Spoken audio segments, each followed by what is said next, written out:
라토라는 분이 있습니다. 탁월한 하나님의 사람이에요. 아주 능력 있는 설교자입니다. 이분이 17살 때 부친이 죽었습니다. 그러니까 자기를 부양해 줄 사람이 없잖아요.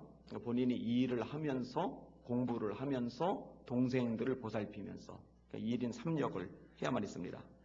1824년 튜빙간 대학에 진학했고 1829년에 졸업을 합니다.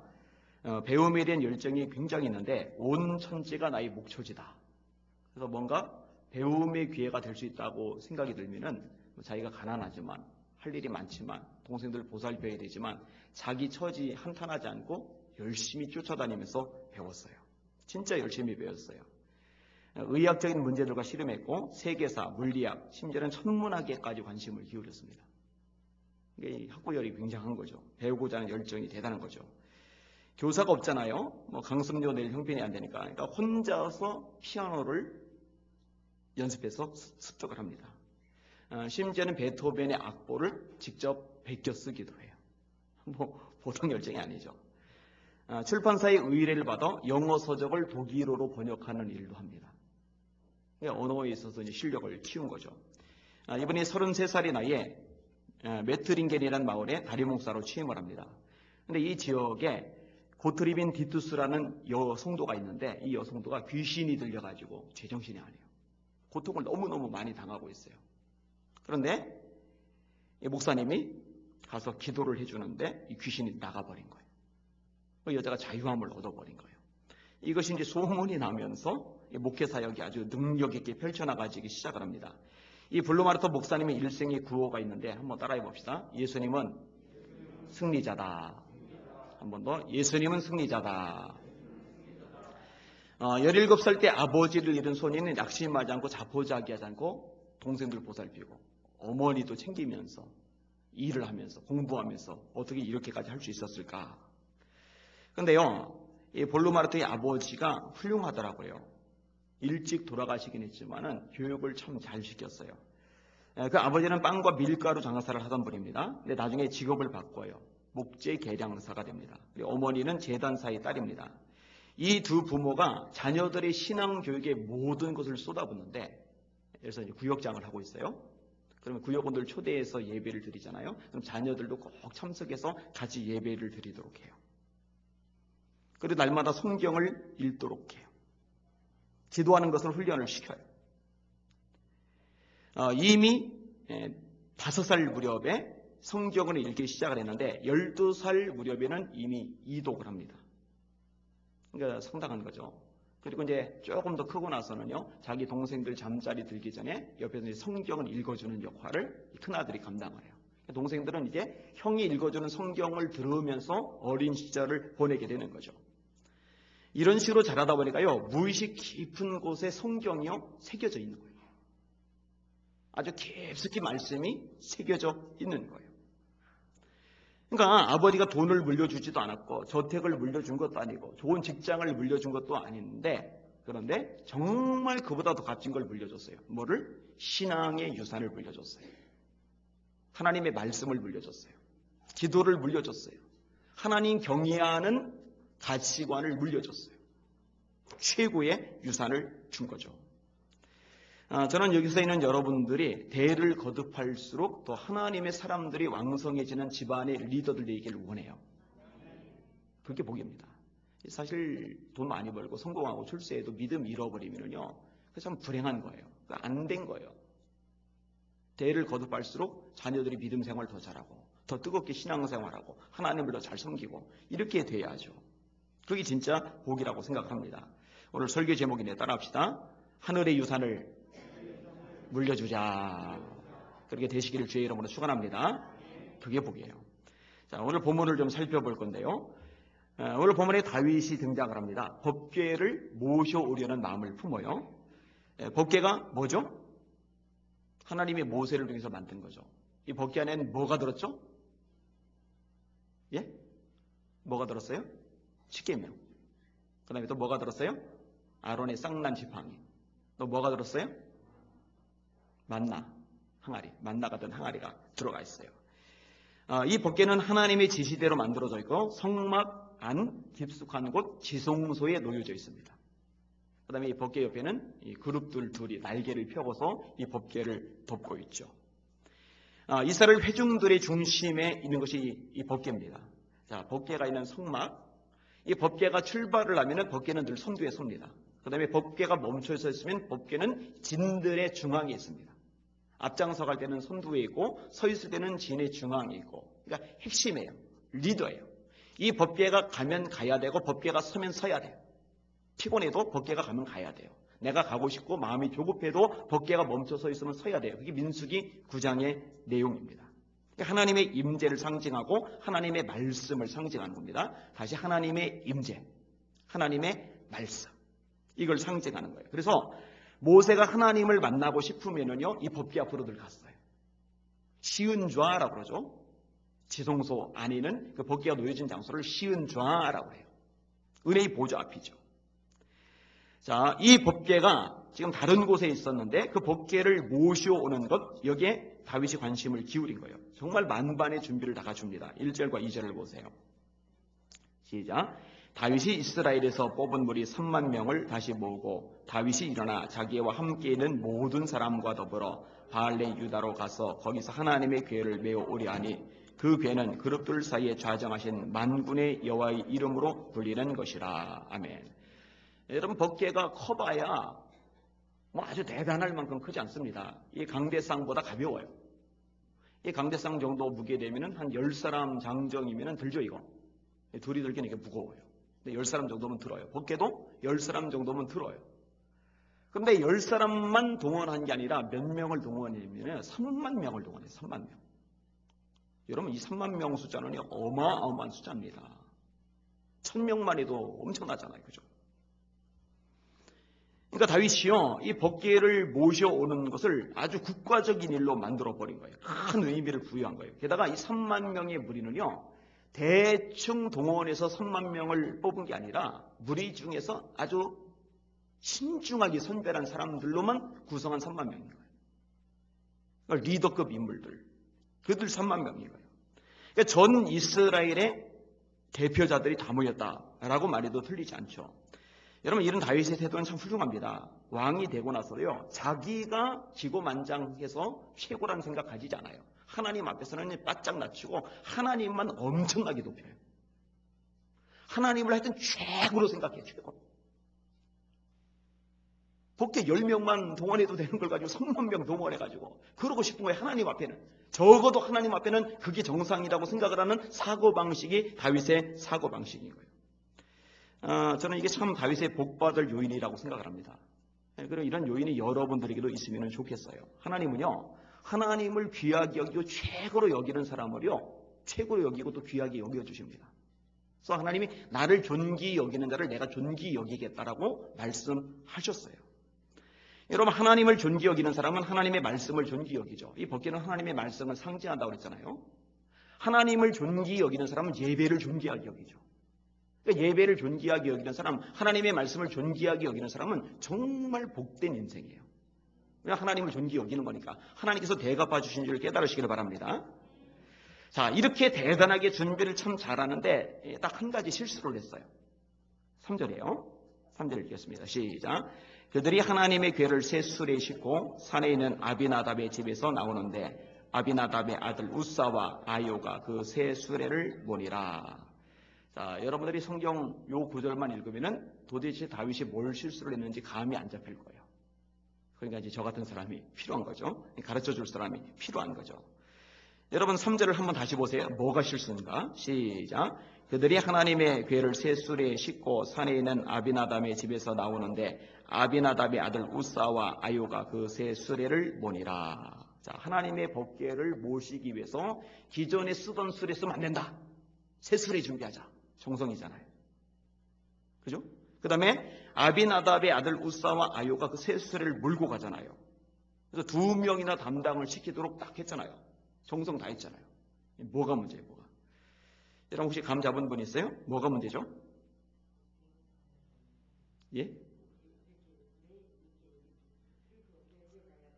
그래도 두 분이 아주 정확하게 말씀하셨어요. 훌륭하십니다. 출애굽기 25장 14절 15절, 민수기 3장 30절. 여기는 이 법궤를 옮길 때의 조항이 언급이 되는데 반드시 일반인이 옮기면 안 되고 레위인이 옮겨야 돼요.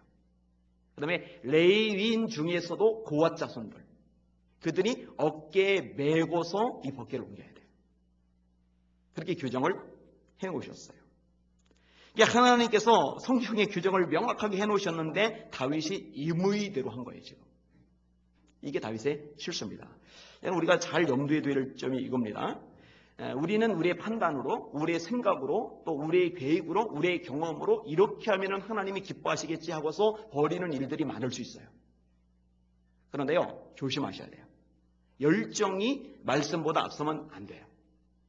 우리 의욕이 하나님의 원리보다 앞서면 안 돼요. 내가 생각할 때, 내가 경험할 때, 내가 계획적으로 따져볼 때 이게 좋겠다라고 생각하는 방식으로 하나님을 섬기고 열심을 내고, 그게 중요한 게 아니라 하나님께서 어떻게 말씀하시는지를 깨닫고 그 말씀의 원리대로 움직이고 열정도 내고 순종도 하고 봉사도 하는 게 중요하다는 거예요. 이거 놓치면 안 돼요. 따라합시다. 내 생각대로 이건 아니다. 하나님의 말씀대로 이게 맞다. 그러니까 이 말씀을 잘 가르쳐야 돼요.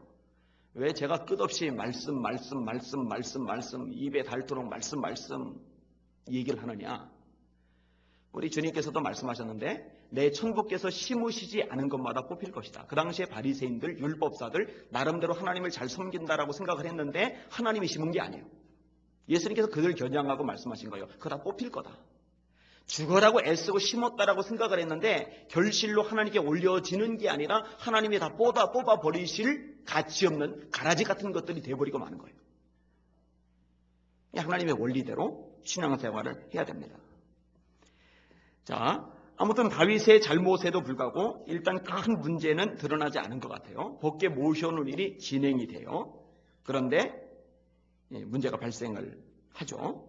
자, 근데 발생하기 전에 일단 다윗의 정성을 좀 더 살펴볼게요. 4절과 5절입니다. 시작. 그들이 산에 있는 아비나답의 집에서 하나님의 궤를 싣고 나올 때에 아이오는 궤 앞에서 가고 다윗과 이스라엘 온 족속은 잣나무로 만든 여러 가지 악기와 수금과 비파와 수고와 양금과 제금으로 여호와 앞에서 연주하니라. 아멘. 생각해 보세요. 3만 명이 모여서 함께 찬양을 하는 거예요. 그다음에 온갖 악기가 다 동원이 된 거예요. 장관이죠. 여기서 주악하다, 연주하다라는 용어는요, 히브리어로 사크란 말인데 춤추다, 뛰놀다라는 의미도 가지고 있어요. 실제로 이 법궤가 들어올 때 지금 본문 말고 나중에 다시 이제 법궤를 재등장시키는 장면이 나오는데 그때 다윗이 막 춤추는 장면, 그때는 이제 옷이 벗겨지는 장면까지 등장을 하죠. 미갈이 왕궁 창문에서 내려다보다가 비웃잖아요. 왕이 채통머리 없이 저 꼬라지가 저게 뭐냐고 막 우습게 생각하잖아요. 그것 때문에 사실 자기가 이제 비참해지죠. 다윗이 그때 유명한 말을 하죠. 나는 하나님 앞에서 더 낮아져도 좋다고. 이 중심이 참 좋은 인물이라고 생각을 해요. 아무튼 진짜 이 부분은 참 의미가 있는 부분이에요. 이 부분은 잘못한 부분도 아니에요. 하여튼 하나님만을 향한 열정이 굉장히 뜨거운 거죠. 근데 이제 우리 교회가 배우기 원하는 부분이 이런 부분이에요. 박수도 좀 전심으로 치고, 율동시키면 율동도 좀 전심으로 하고, 그죠? 악기를 치는 사람들도 대충 하는 게 아니라 마음을 실어서 전심을 다해서. 이 집사님 알았죠? 네, 아멘. 키보드 칠 때도 그렇게 하는 거예요. 드럼을 칠 때도, 기타를 칠 때도, 하여튼 뭘 하든지 온 힘을 다해서 그렇게 하셔야 돼요. 자, 그런데 여기까지 진행되다가 문제가 발생한다고 그랬잖아요. 그게 6절과 7절이에요. 보세요. 어떤 문제인지. 7절, 6절, 7절 시작. 그들이 나곤의 타작 마당에 이르러서는 소들이 뛰므로 우사가 손을 들어 하나님의 궤를 붙들었더니 여호와 하나님이 우사가 잘못함으로 말미암아 진노하사 그를 그곳에서 치시니 그가 거기 하나님의 궤의 곁에서 죽으니라. 나곤의 타작 마당이라는 곳에 이르렀어요. 거기에 길이 좀 고르지 않았던 것 같아요.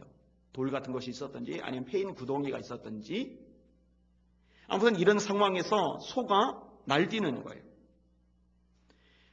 미끄러지고 비틀거리는 상황을 묘사한 내용이거든요. 이때 소가 흔들리는 과정에 따라 수레도 흔들리고 수레가 흔들리는 과정에 따라 법궤가 기울어져서 쏟아질 상황이 되잖아요. 이때 우사가 취할 수 있는 방법이 두 가지입니다. 하나는 소를 잡는 거예요. 소를 진정시키기 위해서. 소를 진정시키면 수레도 벗개도 이제 진정이 되니까. 그 다음에 또 하나의 방법은 일단 벗개를 챙기려고 벗개를 잡는 거죠. 벗개가 떨어지지 않도록. 근데 우사는 전자를 택하지 않고 후자를 택했어요. 근데 그게 잘못입니다. 그게 잘못이에요. 여러분 왜 잘못이죠? 하나님은요 정해진 사람 외에 성물을 만지지 못하도록 규정하셨어요. 이것도 하나님의 말씀입니다. 민수기 4장 15절 들어보세요. 행진할 때에 아론과 그 아들들이 성수와 성수의 모든 기구 덮개를 피라거든 고앗 자손이 와서 맬 것이니라. 그러나 성물을 매는 고앗 자손들조차도 성물은 만지지 말지니 죽을까 하노라. 따라합시다. 성물은 만지지 말지니 죽을까 하노라. 이런 벗개를 매도록 허락이 된 레위의 후손 고앗 자손들조차도 성물은 함부로 만지면 안 되는데 우사는 고앗 자손도 아니잖아요. 그거 만지면 안 돼요. 절대 손대면 안 돼요. 그런데 거기다가 손을 대버린 거예요.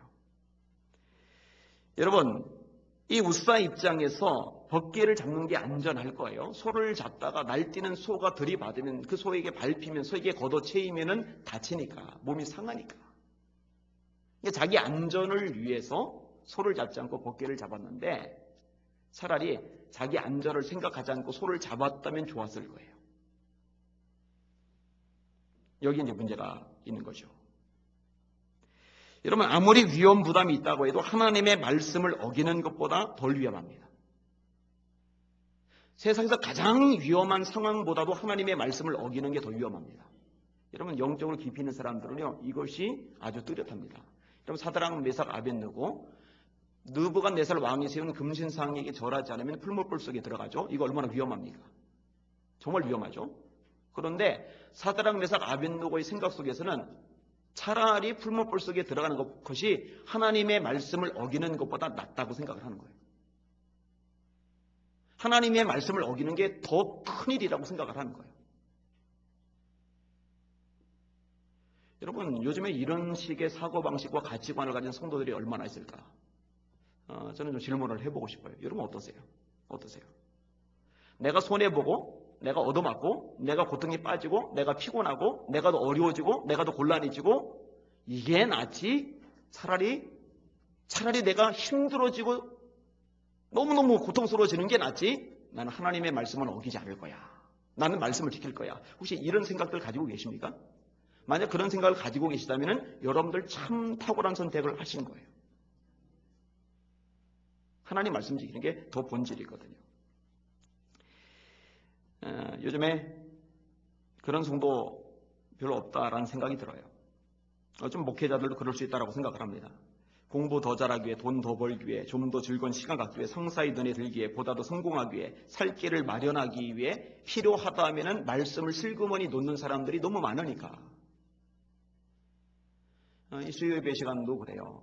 여러분 공예배는 세례 신자들 가장 기본으로 드려야 되는데 오늘 한국교회가 얼마나 신앙이 영성이 추락을 했냐면요. 직분자들이 예배를 안 나오잖아요. 그 믿음은 엉망인 거예요. 밑바닥인 거예요. 그 정상적인 신앙이 아니에요. 따라합시다. 날마다 마음을 같이하여 성전에 모이기를 힘쓰고 하나님의 말씀이거든요. 모이기를 피하는 어떤 사람들의 습관과 같이 하지 말고 오직 권하여 그날이 가까움을 볼수록 더 그리하자. 주님 재림하실 날 가까울수록 더 모이는데 힘쓰라고 성경이 말씀하고 있는데 내가 편안해지느니 차라리 말씀 지키고 더 피곤해질 거야. 이런 식의 뿌리 깊은 신앙들이 없는 거예요. 참 안타까운 일이에요. 가슴 아픈 일이에요. 이 우사가 어떻게 됐어요? 죽었어요. 여러분 어느 누구도 하나님의 말씀을 우습게 여길 수 없는 이유가 여기 있어요. 하나님의 말씀은 그대로 됩니다. 손대면 죽는다. 그러면 손대지 말아야 돼요. 하나님 말씀 떠나고 불법을 행하면은 하나님 심판하신다고 말씀하셨어요. 그날에 많은 사람이 나더러 이르되 주여 우리가 주의 이름으로 선지자 노릇하고 주의 이름으로 귀신을 쫓아내고 주의 이름으로 많은 권능을 행치 아니하였나이까. 그때 내가 저에게 밝히 말하되 내가 너희를 도무지 알지 못하니 불법을 행하는 자들아 내게서 떠나가라리라. 불법을 행하는 건 뭐예요? 하나님의 말씀을 어기는 거예요. 습관적으로 반복적으로 어기는 거예요. 나 목사 노릇했는데요, 귀신 쫓아냈는데요, 수많은 권능 행했는데요, 주님 말씀은 너 누구냐, 나 너 누군지 모르겠는데 이렇게 말씀하신다는 거예요. 그때 산상순 결론 직전에 예수님이 마태복음 7장에 하신 말씀이란 말이에요. 여러분 천국 갔을 때요, 안 보일 사람 생각보다 많을 겁니다. 생각보다 진짜 많을 겁니다. 주님이 모른다고 하시면 어떡할 거예요? 근데 회개할 줄도 몰라요. 돌이킬 줄도 몰라요. 정말 큰일이라고 생각을 합니다. 이 우사의 죽음을 저와 여러분이 명심 또 명심해서 마음에 새기셔야만 합니다. 하나님의 말씀을 어기느니 내가 손해본다. 하나님의 말씀을 어기느니 내가 힘들어진다. 하나님의 말씀을 어기느니 차라리 내가 죽겠다. 이런 자세로 주님을 섬길 수 있기를 주의 이름으로 축원합니다. 다니엘도 마찬가지잖아요. 내가 기도를 중단하느니 차라리 사자굴에 들어가 사자의 밥이래 죽겠다. 기도를 중단하는 것보다 차라리 죽는 걸 선택하잖아요. 여러분 그런 자세로 기도하세요? 우리에게 그런 성도들이 가득하기를 주의 이름으로 축원합니다. 그런 교회가 강력한 교회, 능력 있는 교회, 하나님께서 기뻐하시는 교회, 빌라델피아 교회 같은 교회죠. 서머나 교회 같은 교회죠.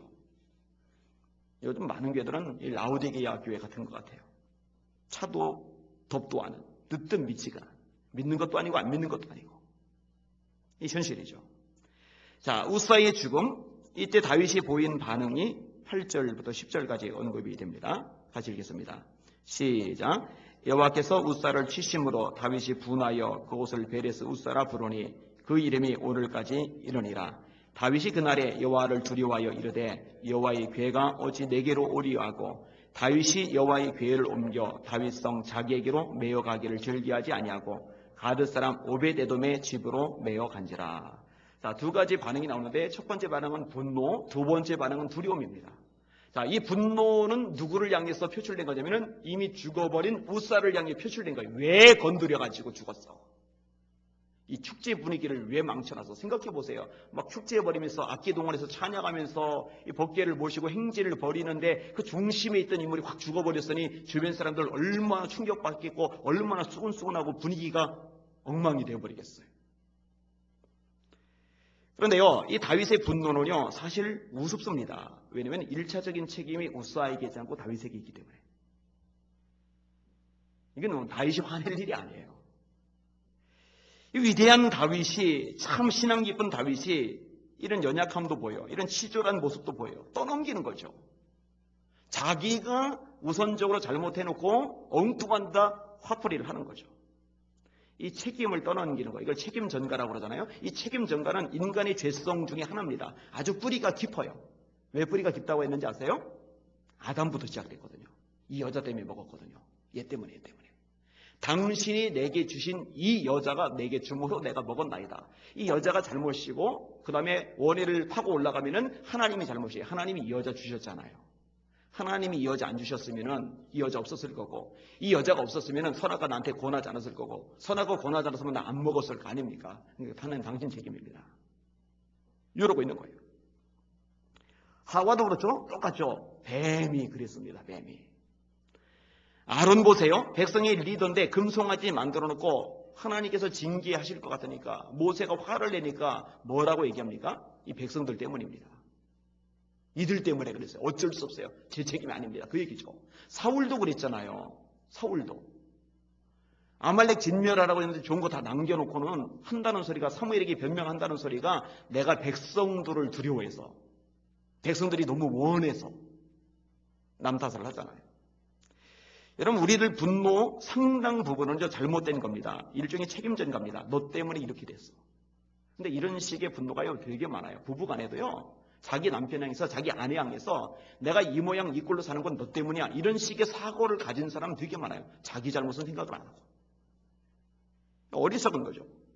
교회 안에도요, 분열 있고 다툼 있는 교회들 속에는요, 이게 반드시 있어요. 니들 때문에. 니들만 교회 없었으면, 니들만 엉뚱하지 않았으면, 니들만 말씀대로 제대로 살았으면 우리 교회 이렇게 안 됐을 거야. 그럼 자기는 이게 문제죠. 내 잘못입니다 하고 내가 먼저 내 가슴을 치고 엎드리는 것이 문제 해결책이라는 걸 몰라요. 여러분, 다니엘이 그렇게 하죠. 에스라가 그렇게 하죠. 그게 해결책이죠. 자, 그 다음에 두려워하는 것도 이것이 문제죠. 우사가 괴를 건드리다 죽었다. 저 괴 잘못 건드리면 나도 죽는다.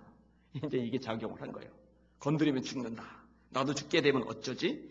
근데 이 두려움은요, 무지함에서 나온 겁니다. 다윗은요, 절대로 법궤를 두려워할 이유가 없어요. 겁먹을 이유가 없어요. 왜냐하면 하나님의 말씀의 원리대로만 하면 안전해요. 오히려 그게 축복의 근원이에요. 고아딘이 아닌 다른 사람들이 법궤를 끌게 한 것만 수정하면 문제가 해결된단 말이에요. 그런데 잘못된 부분을 수정하면 되는데 그걸 수정할 생각은 안 하고 지금 엉뚱한 감정에 사로잡혀 있는 거예요. 하나님을 오해하는 거예요. 하나님을 두려워하는 거예요. 그리고 법궤를 지금 가까이 하지 않잖아요. 가져올 생각을요 포기합니다. 내려놓습니다. 이 법궤를 가까이 하는 건 하나님을 가까이 하겠다는 건데 그걸 내려놓은 거예요. 겁난다고. 여러분, 우리 삶에 뭔가 문제가 있을 때 있잖아요. 그죠? 그 문제 때문에 일이 꼬이는 건데 문제를 수정할 생각은 안 하고 또 문제가 뭔지도 파악하지 못하고 그냥 하나님에 대해서 오해하거나 아니면 하나님에 대해서 거리를 두거나 이런 사람들 되게 많아요. 근데 저기 탐욕의 문제가 있는데 여러분, 욕심으로 하면은 하나님께서 좋아하지 않잖아요. 욕심이 잉태한 즉 죄를 낳고 죄가 장성한 즉 사망을 낳는다고. 구하여도 얻지 못하면 정욕으로 욕심으로 쓰려고 잘못 구함이라고. 기도응답도 안 되는 게 욕심인데 그 욕심은 해결하지 않고서 하나님 탓하면 안 되잖아요. 어떤 사람은 음란의 문제가 있어요. 어떤 사람은 거짓의 문제, 위선의 문제, 미움의 문제, 그리고 어떤 사람은 불순종의 문제. 하나님이 하라고 내게 말씀하시는 항목들이 있는데 그 말씀에 온전히 순종하는 것은 없이 그거는 제껴두고 하나님 도와주세요, 역사해 주세요, 축복해 주세요, 길을 열어주세요 이러고만 있어요. 하나님은 우선순위를 명확히 하라 말씀하시는데 아니야, 그게 먼저가 아니라 내가 너에게 말씀한 그 말씀에 순종하는 게 먼저야 라고 하시는데 그 문제 수정을 제대로 못하는 경우가 있어요. 다윗이요, 이 법궤를요 오벳 에돔의 집으로 보내버려요. 안 가져오는 거예요. 안 가져오는 거예요. 참 안타까운 일이죠. 그런데요, 이 덕분에 오벳 에돔의 집이 복을 받아요. 참 큰 복을 받아요. 자, 오늘 말씀 11절을 다시 읽을게요. 시작. 여호와의 궤가 가드 사람 오벳 에돔의 집에 석 달을 있었는데 여호와께서 오벳 에돔과 그의 온 집에 복을 주시니라. 제가 아까 설교할 때 앞부분에서 하나님의 법궤가 두 가지를 의미한다고 말씀을 드렸어요. 하나는 하나님의 임재, 하나는 하나님의 말씀. 여러분, 하나님께서 함께해 주시는 사람을 이길 대상이 있겠어요? 하나님께서 함께해 주는 사람을 망하게 만들 존재가 있겠어요? 하나님의 임재 복이죠. 믿으시죠? 그 다음에 하나님의 말씀. 여러분, 말씀이 사실은 복의 키워드죠. 시편 1편 말씀 여러분 잘 알잖아요. 복 있는 사람. 누가 복 있는 사람이에요? 죄를 멀리하는 사람. 죄인의 길에 서지 않고 오만한 자의 자리에 앉지 않고 이렇게 말씀하잖아요. 그 다음에 여호와의 율법을 주야로 즐거워하며 그 율법을 주야로 묵상하는 자로다. 하나님의 말씀을 묵상하는 사람이 복 있는 사람이라는 거. 이런 사람은 시절을 쫓아 과실을 맺으며 그 잎사귀가 마르지 아니한 같으니 그 행사가 다 형통하다고 말씀하고 있잖아요. 그러니까 법궤가 오벳 에돔의 집에 있다는 것은 하나님의 임재가 오벳 에돔의 집에 임한 거예요. 하나님의 말씀이 오벳 에돔의 집안에 머무는 거예요. 최고의 복이죠. 최고의 복. 여러분의 가정도 하나님의 임재가 있길 바랍니다. 여러분의 가정에도 하나님의 말씀이 넘치기를 바랍니다. 스마트폰보다 텔레비전보다 말씀이 더 위에 있어야죠. 그런 것 따위에 밀려서는 안 되잖아요. 오벳 에돔에 대해서 조금 설명을 할게요. 오벳 에돔은 레위 지파 사람입니다. 좀 더 정확히 말하면 레위 지파 고핫의 후손이에요. 고핫의 후손이에요. 예루살렘 성전을 지키는 문지기가 되죠. 근데 왜 가드 사람이라고 불려졌느냐? 오벳 에돔이 단지파 지경에 있는 레위인의 성읍 가드림몬에 살았거든요. 그래서 앞부분에 가드를 따서 가드 사람 오벳 에돔이라는 거예요. 이 가드란 말은 블레셋의 5 방백 중에 5 지역 중에 하나인데 그 가드가 아니에요. 아무튼 이 오벳 에돔의 집에 법궤가 3개월을 머물었는데 하나님이 복을 주셨죠. 그의 온 집에 복을 주시니라. 그의 온 집에 복을 주시니라. 그런데 이 복이 얼마나 컸는지요, 소문이 막 번져가는 거예요. 야, 오베데돔이 복을 받았대. 하나님의 복게 잘못이고 오베데돔의 집안이 대박났대. 이 소문이 얼마나 번졌냐? 다윗 왕의 귀에까지 들어가 버린 거예요. 다윗 왕의 귀에까지. 그러니까 그제서야 그 복계를 다시 모셔오고 싶어지는 거예요. 이 다윗이 하나님의 복에 대해서 욕심이 되게 많은 인물이거든요. 그건 나쁜 거 아니에요. 여러분들도 하나님의 복에 대해서 욕심을 내셔도 돼요. 세상 욕심을 좀 덜 가져도 되고. 여러분 야곱이 그랬잖아요. 야곱이. 당신이 내게 축복하지 않으면 난 놓지 않습니다. 환도뼈가 어긋났는데. 그러니까 하나님의 복에 대한 집착이 얼마나 강력한 거예요. 뼈가 어긋나면 통증 때문에라도 노는데 통증이 있는데도 잡고 있을 정도니까 굉장한 거잖아요. 이런 자세는 좋다고 생각을 해요. 하나님 내게 복 주지 않으면 제가 안 놓습니다. 이런 자세 좋아요. 좀 치사하긴 하죠. 오베데돔의 집에 복이 받았다니까 그제 이제 또 왕의 권한을 가지고 빼오는. 자, 12절부터 15절까지 읽겠습니다. 시작. 어떤 사람이 다윗 왕에게 아뢰어 이르되 여호와께서 하나님의 괴로 말미암아 오베데돔의 집과 그의 모든 소유에 복을 주셨다 한지라. 다윗이 가서 하나님의 괴를 기쁨으로 메고 오베데돔의 집에서 다윗성으로 올라갈새 여호와의 괴를 맨 사람들이 6걸음을 가매 다윗이 소와 살찐 송아지로 제사를 드리고 다윗이 여호와 앞에서 힘을 다하여 춤을 추는데 그때에 다윗이 배 에봇을 입었더라. 다윗과 온 이스라엘 족속이 즐거이 환호하며 나팔을 불고 여호와의 괴를 메어 오니라. 아멘. 이 오벳에돔이 받은 복이 얼마나 컸냐면은 왕이 부러워할 만큼 컸어요. 여러분 기억하세요. 하나님은 복을 주실 수 있는 분이세요. 하나님은 복의 근원이세요. 그리고 하나님은 복을 주고 싶어 하세요. 인간을 창조하고 첫 번째 말씀이 뭐예요? 복을 주시며 가라사대. 생육하고 번성하여 땅에 충만하라. 땅을 정복하라. 복을 주시며 가라사대. 창세기 1장부터 하나님이 복을 주세요. 아브라함이 나타나셔서 뭐라고 말씀하세요? 나는 너의 방패요 너의 지극히 큰 상급이다. 아브라함이 먼저 하나님 이렇게 해주세요 말하기 전에 하나님이 먼저 말씀하세요. 야!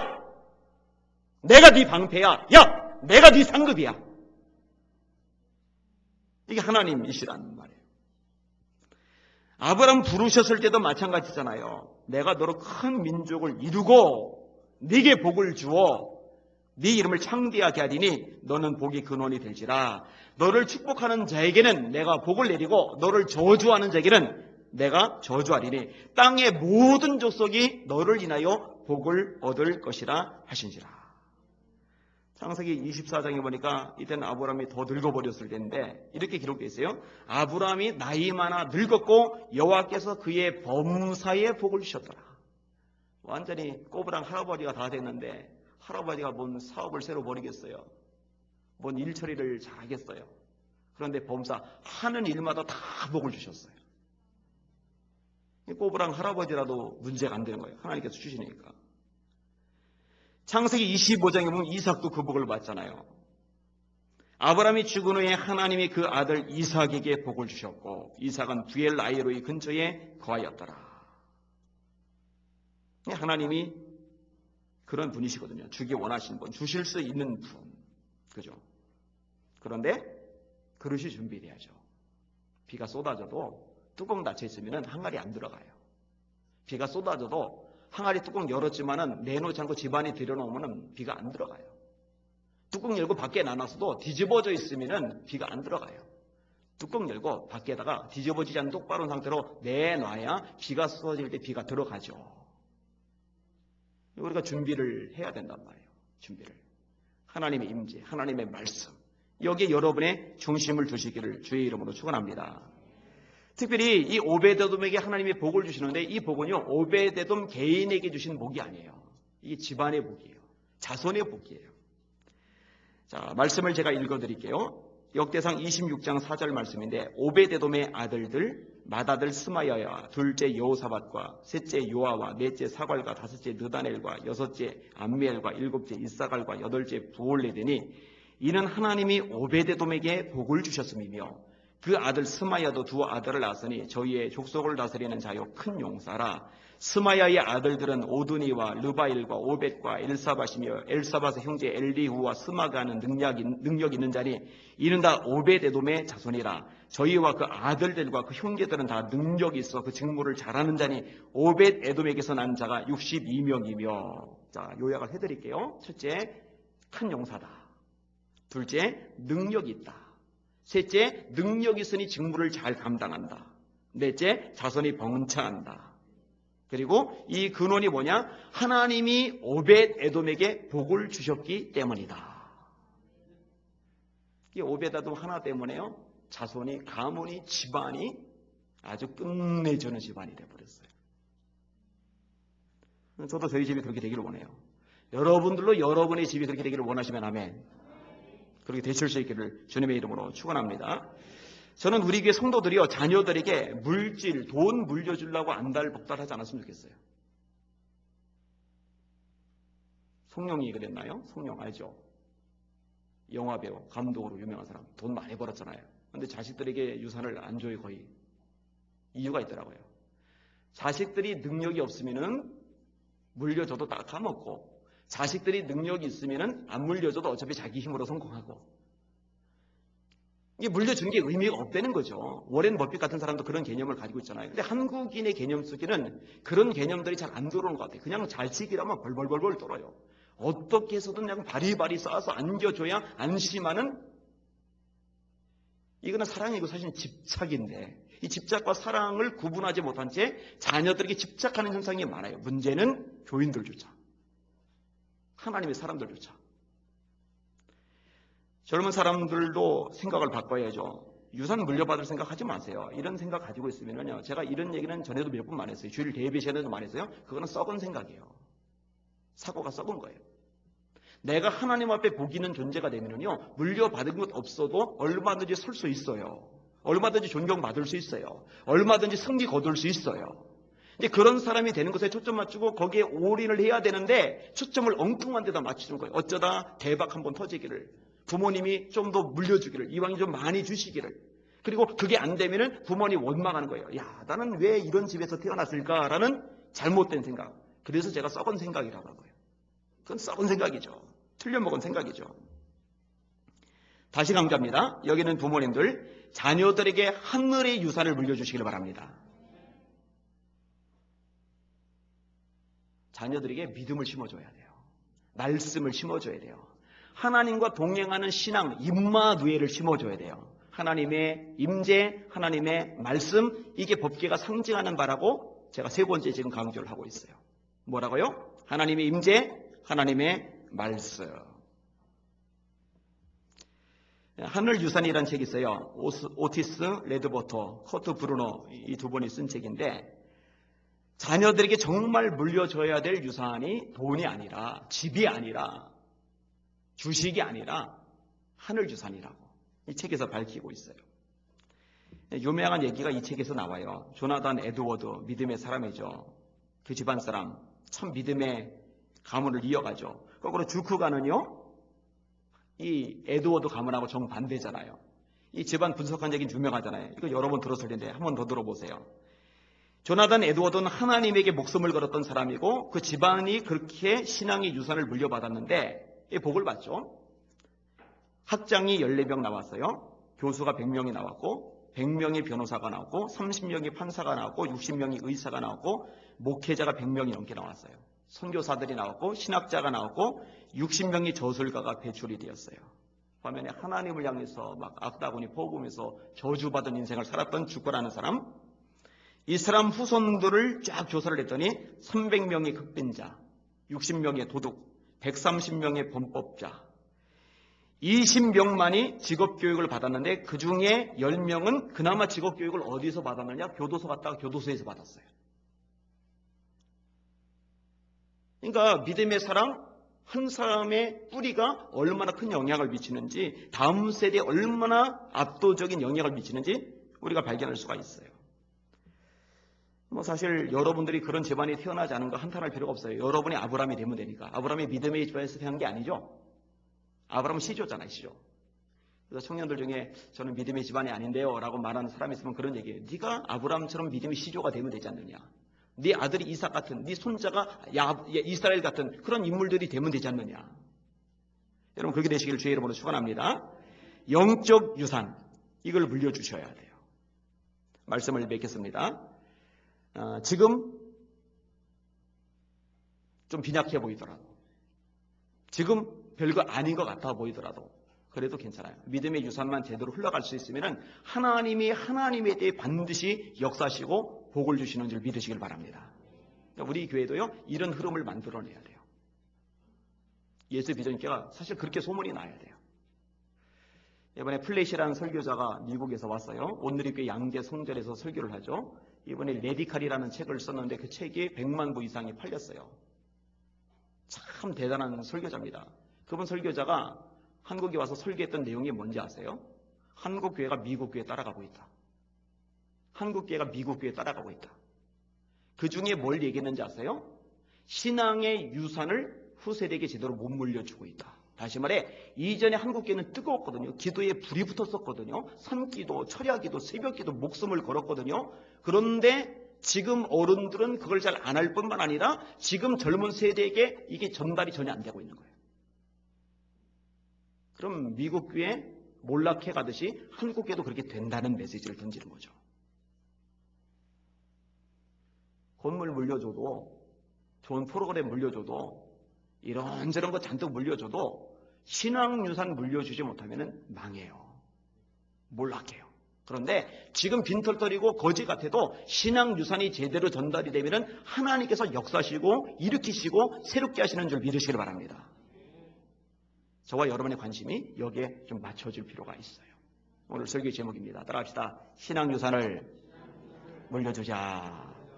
아멘입니까? 좋은 전통을 자꾸 만들자고요. 기도하는 전통, 말씀의 생명 거는 전통, 예배 인생 거는 전통, 하나님의 복음을 전하는 전통, 하나님의 말씀이라면, 하나님의 뜻이라면 그것을 지키기 위해서 내가 손해도 보고 사자굴에도 들어가고 내가 기도를 중단하느니 사자굴에 들어가 죽고 말지, 이런 전통, 이런 전통을 심어주는 저력이는 예수 믿음이 되기를 간절히 소망합니다.